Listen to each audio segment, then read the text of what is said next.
if we can't live in peace, then let's die in peace. We're all ready to go. If you tell us we have to give our lives now, we're ready. Living, you're looking at death. It only looks.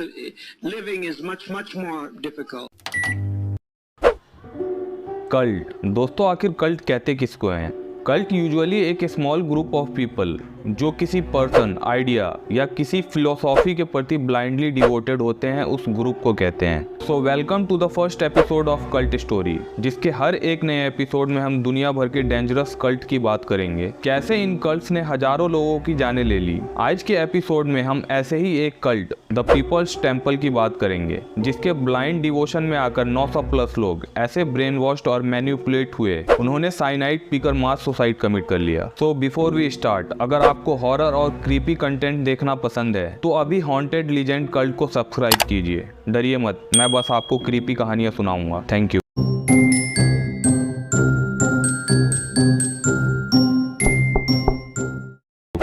Imagine कीजिए 900+ लोग, सिर्फ एक आदमी जो कि इस cult का leader था, उसके एक इशारे पे साइनाइड खाकर मास सुसाइड कमिट कर लेते हैं। 900+ लोगों की भीड़, पर उनमें से किसी ने उसके इस डिसीजन पे एक क्वेश्चन तक नहीं उठाया। सोच के देखिए, उस कल्ट लीडर ने उनको किस हद तक ब्रेन वॉश कर दिया था। सबसे क्रीपी चीज तो ये थी, उनमें 1/3 बच्चे थे, और उससे भी क्रीपी चीज ये कि खुद साइनाइड खाने या अपने अंदर साइनाइड इंजेक्ट करने से पहले लोगों ने अपने बच्चों को साइनाइड खिलाया। तो चलिए पूरी कहानी जानते हैं, क्यों जिस आदमी ने इन लोगों को एक नई स्वर्ग जैसी खूबसूरत दुनिया बनाने का वादा किया था, जहां ब्लैक, व्हाइट, ब्राउन, बुढ़े, जवान, चाहे वो किसी भी रिलीजन को फॉलो करते हो, खुशी से मिलजुल कर रहेंगे, अंत में उसने इन लोगों का जीवन नर्क बना दिया।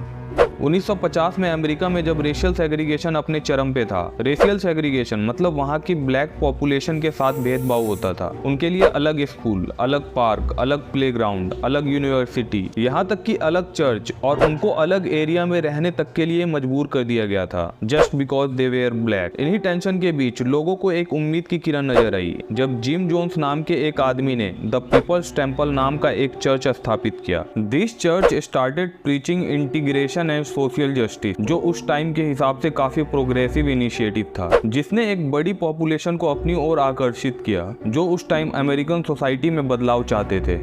1960 के टाइम जिम जोन्स ने अपने लोगों को ये कहना शुरू कर दिया कि उसे न्यूक्लियर वॉर के विजन आते हैं, जिसकी वजह से दुनिया पूरी तरह से खत्म हो जाएगी। एस्क्वायर मैगजीन ने उसी दौरान एक आर्टिकल पब्लिश किया, जिसमें उन्होंने बताया था 9 safe place in case of nuclear catastrophe, जिसमें अमेरिका की एक स्टेट कैलिफोर्निया भी थी। इसलिए जिम जोन्स ने अपने सारे फॉलोअर्स के साथ द पीपल्स टेम्पल को कैलिफोर्निया के रेडवुड वैली में रिलोकेट करने का डिसीजन लिया, जो उनका अब से नया घर था। बिना और टाइम वेस्ट किए उन्होंने लोगों के बीच अपनी पहचान बनानी शुरू कर दी। द पीपल्स टेम्पल ने health care, drug rehabilitation, old age home जैसी सर्विसेज फ्री कर दी, जिससे उन्हें लोगों की वाहवाही के साथ साथ सेलिब्रिटी और पॉलिटिशियन का सपोर्ट भी मिला। पर इस सोशल प्रोग्रेस के मुखौटे के पीछे एक sinister transformation was underway. Jim Jones ने अपने फॉलोअर्स पे अपनी पकड़ मजबूत करनी शुरू कर दी। उन्होंने अपने फॉलोअर्स से एब्सोल्यूट लॉयल्टी की डिमांड की, उन्हें साइकोलॉजिकली मैनिपुलेट करना शुरू कर दिया और बाहरी दुनिया से सारे टाइज कट करवा दिए। द पीपल्स टेम्पल अब चर्च नहीं रहा, वो एक डेंजरस कल्ट बन चुका था, जो एक टिकिंग टाइम बॉम्ब की तरह था,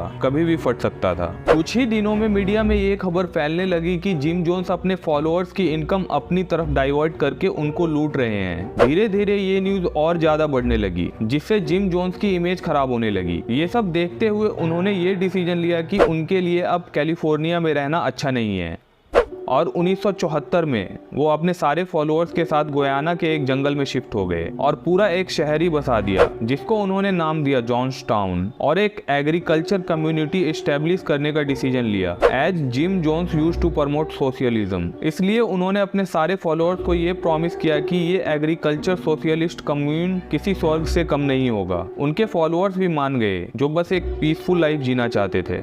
अपने कल्ट को प्रोटेक्ट करने के लिए और अपने एजेंडा को फर्दर प्रमोट करने के लिए जिम जोन्स ने द पीपल्स टेम्पल को लोगों के सामने ऐसे प्रमोट किया जैसे उनसे अच्छा कोई है ही नहीं। गुयाना में भी उन्होंने फ्री सूप किचन और बहुत सारी फ्री सर्विसेज देनी शुरू कर दी, जिससे उन्हें बदले में गवर्नमेंट और इन्फ्लुएंशियल डोनर से बहुत सारी फाइनेंशियल एड मिली।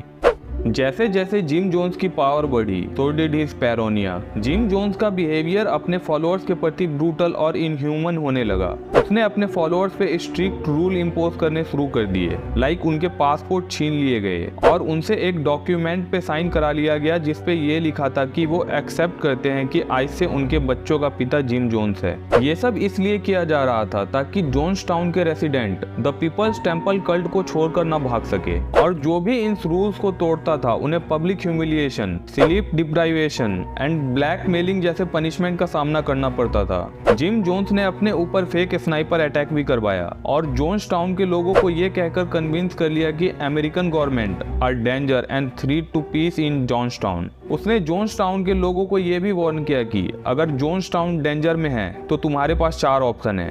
पहला, या तो सोवियत यूनियन चले जाओ क्योंकि वहां की गवर्नमेंट कम्युनिस्ट थी। दूसरा, जॉन्सटाउन में ही रुको और फाइट बैक करो। तीसरा, जंगल में भाग जाओ। और चौथा, रिवॉल्यूशनरी सुसाइड। इस फ्यूचर पॉसिबिलिटी की रिहर्सल नाइट भी शुरू हो गई थी और इन नाइट को व्हाइट नाइट्स कहा जाता था। He even conducted chilling mock suicide drills। कोई भी अगर जिम जोन्स के खिलाफ आवाज उठाता उसे मार पीट कर चुप करा दिया जाता था। 1978 में टेम्पल्स के बारे में बढ़ते र्यूमर को देखते हुए यूएसए की गवर्नमेंट ने इंटरफेयर करने का फैसला लिया और कांग्रेसमैन लियो रेयान ने एक ग्रुप ऑफ जर्नलिस्ट और कुछ कंसर्न फैमिली मेंबर जिनके अपने जोन्सटाउन में थे, जोन्सटाउन ट्रैवल किया। एक होप की किरण तब नजर आई जब जोन्सटाउन के रेसिडेंट से बात करने पर बहुत सारे लोगों ने जोन्सटाउन छोड़ने की इच्छा जताई। ये विजिट जल्दी ही हॉरर में बदल गई जब वो वापस लौट रहे थे। उन्हें पोर्ट कैतुम्बा एयरस्ट्रिप पे टेम्पल के लोयलिस्ट द्वारा एम्बुश कर दिया गया, जिसमें कांग्रेसमैन रेयान, कुछ जर्नलिस्ट और टेम्पल के वो मेंबर जो वापस लौटना चाहते थे मारे गए। एक्सपोज होने और यूएसए के रिटेलिएशन के डर से जिम जोन्स ने कल्ट हिस्ट्री का सबसे भयानक काम किया। उसने अपने फॉलोअर्स पे कंट्रोल रखने के लिए उन्हें इस हद तक ब्रेन वॉश कर दिया था। उसके एक इशारे पे 900 प्लस द पीपल्स टेम्पल के मेंबर, जिसमें मासूम बच्चे भी शामिल थे, साइनाइड पी लिया। ये है जिम जोन्स के कुछ आखिरी शब्द जो उसने 900 प्लस लोगों का मास मर्डर करने से पहले बोला था। The kingdom toughest violence, and the violence shall take it by force. If we can't live in peace, then let's die in peace. We're all ready to go. If you tell us we have to give our lives now, we're ready. I'm pretty sure all the rest of the brothers are with me. For months I've tried to keep this thing from happening. You're going to help yourself, but you'll get no help. There's only one hope of glory. That's within you. Nobody's going to come out of the sky. There's no heaven up there. We'll have to make heaven down here. But only at first. Living, you're looking at death. It only looks. Living is much, much more difficult. Raising up every morning and not knowing what's going to be the night's bringing. It's much more difficult. It's much more difficult. Please, for God's sake, let's get on with it. We've lived as no other people have lived and loved. We've had as much of this world as you're going to get. Let's just be done with it. Let's be done with the agony of it. It's harder to have to watch you every day die slowly, and from the time you're a child to the time you get gray, you're dying. Dishonest, and I'm sure that they'll pay for it. They'll pay for it. This is a revolutionary suicide. This is not a self-destructive suicide. So they'll pay for this. They brought this upon us, and they'll pay for that. I leave that destiny to them. I want to go. I want to see you go, though. They can take me and do with me whatever they want to do. I want to see you go. I don't want to see you go through this hell no more. Obviously लोगों को बताया गया था कि ये बस एक loyalty test है, और जिसने साइनाइड पीने से मना किया उन्हें शॉटगन से शूट करने की धमकी मिली। उनके पास साइनाइड पीने के अलावा और कोई दूसरा ऑप्शन नहीं था। The echoes of their anguish cries still haunts Jonestown village. तो ये थी द पीपल्स टेम्पल कल्ट की पूरी कहानी। आज के लिए बस इतना ही। अगर ये वीडियो आपको अच्छी लगी तो प्लीज़ एक लाइक कर दें। हम आगे इस सीरीज़ को कंटिन्यू करेंगे और नेक्स्ट एपिसोड में किसी और कल्ट की बातें करेंगे। अगर आप उसको मिस नहीं करना चाहते तो अभी इस चैनल को सब्सक्राइब करें और नोटिफिकेशन बेल को भी दबाना जरूर ना भूलें ताकि आप हमारी आने वाली लेटेस्ट वीडियो को मिस ना कर सके। Thank you. मिलते हैं कल्ट स्टोरी के नेक्स्ट एपिसोड में। जब तक आप इस चैनल की पुरानी वीडियो एक्सप्लोर कर सकते हैं।